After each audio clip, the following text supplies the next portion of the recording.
Hello mga ka-mams. O, ayan na naman. Nandiyan ka na naman sa lamesa ko. Paano ako magsusulat niyan?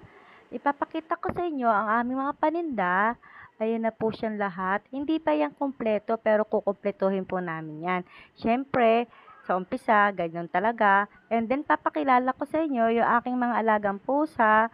Yung pagod yan. Hindi sila natutulog pag wala sa carpet eh. O, balik na ulit tayo sa aking mga paninda. Yung mga paninda na yan ay bubuuin namin and then kukumpletuhin po namin.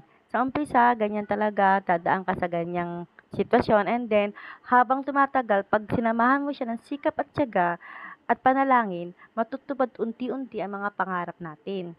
Huwag mawawala ng pag-asa, sa umpisa lang po yan. And syempre, huwag po tayo kakalimot magdasal and then tignan po natin ang ating mga pinagdaanan. Isipin lang natin na bakit ganito, bakit ganyan, pero sa bandang huli ay matutupad yung mga pangarap natin.